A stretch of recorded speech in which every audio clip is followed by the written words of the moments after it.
Ever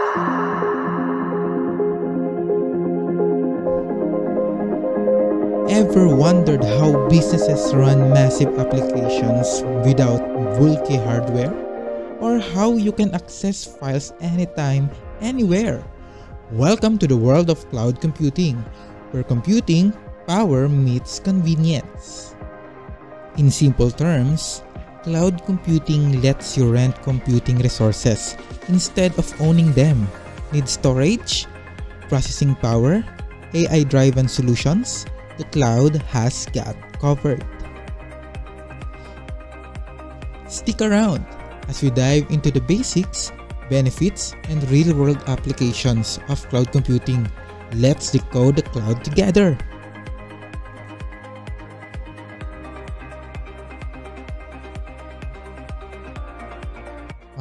So let's start to our introduction to cloud computing. So, what is cloud computing? So cloud computing allows you to access computing resources like storage, applications, and processing power over the internet. Instead of relying on local devices, this means you can use powerful tools and store data remotely without needing expensive hardware on your computer. So makakapag-access tayo ng computing through the internet. So hindi na natin kailangan ng mga sarili nating hardware. Okay? Then, use resource from powerful data centers. Mamaya mapapakita natin kung ano nga ba yung mga data centers na nagpo-provide ng cloud computing. So, includes storage, processing, and networking, and can offer advanced AI services. Ayan. So, cloud versus traditional computing. So, sa traditional natin, is yung dati ay kailangan natin ng sarili nating hardware. Okay? So, kailangan nating sariling gamit. Doon natin i-store ang ating mga data. Then, local software. So, kailangan natin ng sarili nating software. Kailangan natin magpagawa pa ng software sa mga ITs. Then, sa physical maintenance is sarili nating maintenance yun. Sarili nating gastos. Sarili natin gamit na pang maintenance. So, ayan. So, ngayon sa cloud naman, rent resources. Kailangan na lang natin magbayad at sila nang bahala doon sa mga services na yon. So, access anywhere. Basta may internet, makakapag-access tayo ng cloud through internet. And no physical upkeep. So, sa no physical upkeep natin, hindi na natin kailangan na manduhan yung mga hardware natin dahil hindi naman natin sila nakikita through internet naman. So ayan, so bale ang cloud computing ay parang pag-upa ng computing power at storage sa halip na bumili ng sarili. At sa halip na magpatakbo ng software at mag-imbak ng mga files sa sariling computer o server, gumagamit ka ng mga resources mula sa mga malalakas na data centers sa pamamagitan ng internet. So, ayan. So, mayroon tayong analogy ng cloud computing. Katulad nito, streaming a movie, no need to download or own a file. So, naka-store na siya sa isang data center. Kagaya ng Netflix. Ayan. Nandun na lahat. Kumbaga, ang gumagamit ng cloud computing ay si Netflix. Ayan. Ini-store dito yung mga movie sa mga data centers nila. Then, para magkaroon sila ng income, nagbebenta sila ng subscription. Then, yung subscription na yon, pag nagkaroon na kayo ng sariling nyong account, is makaka-connect na kayo sa data centers nila. Ayan. So, yan, sa cloud computing, access computing resources when needed. So, katulad ng Google Drive. Ayan. Minsan, nagbabayad tayo dyan sa Google One ng subscription every month na babayaran natin para magkaroon tayo ng 1 terabyte, 10 terabyte. So, ma-access natin yung computing resources pag kinakailangan natin. Na hindi na natin kailangan ng sarili nating gamit or physical hardware, bagkus sa internet natin siya o sa mga kumpanya na nagpo-provide o nagbibigay ng serbisyo through cloud cloud computing. So, what is the main benefits of cloud computing? So, andyan na nga si flexibility. Easily adjust resources to meet changing business needs without upfront cost. So, dito, flexible ang mga gumagamit lagi ng cloud computing kasi nga, hindi na nila kailangan gumastos for the maintenance, for the mga gamit. Ano ba yan? So, ayun, may dumaan. So, ano muna yun? Commercial. Ayan. So, easily adjust resources to meet changing business needs without upfront cost. So, sa business natin, pag ginakailangan natin ng mga data centers or data providers, ginagamit na lang si cloud computing. So, para kahit saan, ma-access nila. Kung kunwari, may malaki tayong kumpanya, katulad kunwari ng ABS-CBN, iba't iba tayong mga stations, hindi na nila kailangang dalhin pa yung sarili nilang hardware ng data para ipunta doon sa kabilang istasyon. So, kailangan nilang lala ng internet. So, sunod is scalability. Scale processing, power, and storage seamlessly to handle growth or spikes.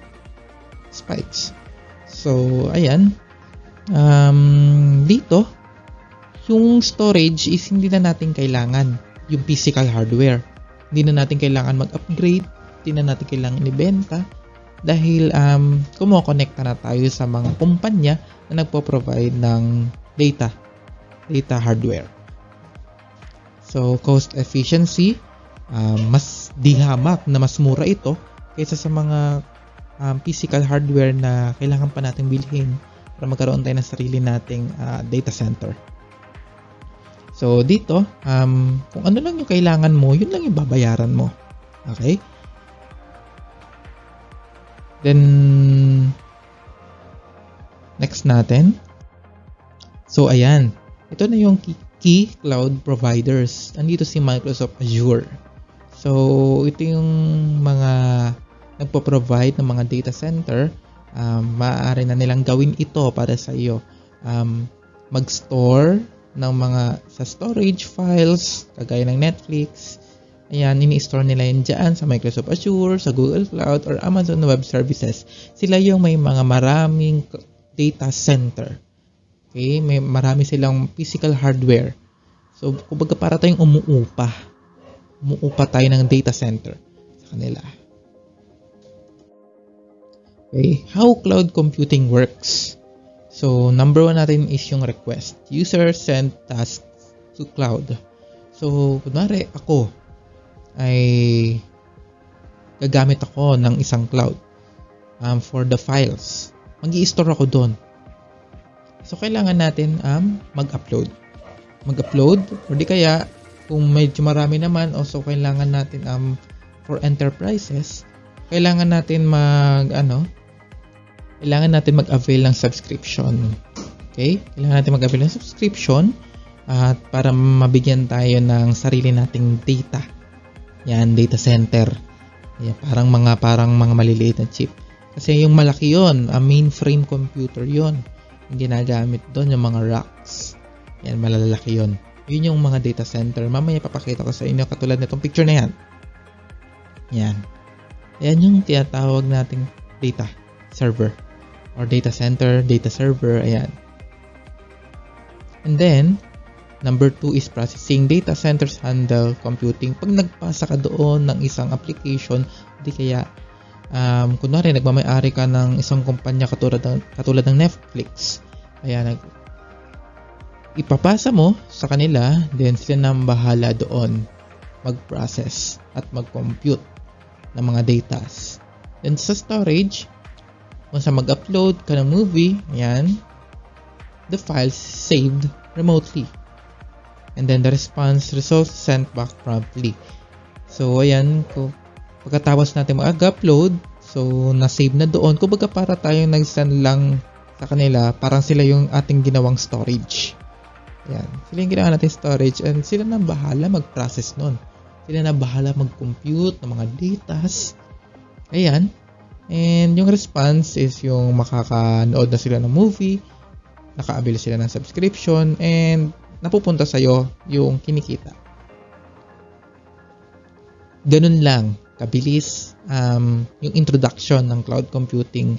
So, kailangan nating pagsamasamahin yung mga naituro. So, ang cloud computing ay kumbaga para tayong umupa ng isang storage through internet. So, kunwari, dito. So, para tayong umupa ng storage through internet. Kay Google, kay Microsoft Azure, kay Amazon. Kasi itong tatlong to may mga data servers sila or may mga data center sila kung saan doon ilalagay yung mga files natin. Okay? So, kumbaga parang yun lang yung ginawa nila is yung mag-store lang sila ng data natin. Okay? So, sa susunod nating talakayin sa ating chapter 2, ay alamin natin ang iba't iba pang mga dapat pag-aralan sa cloud computing. Okay?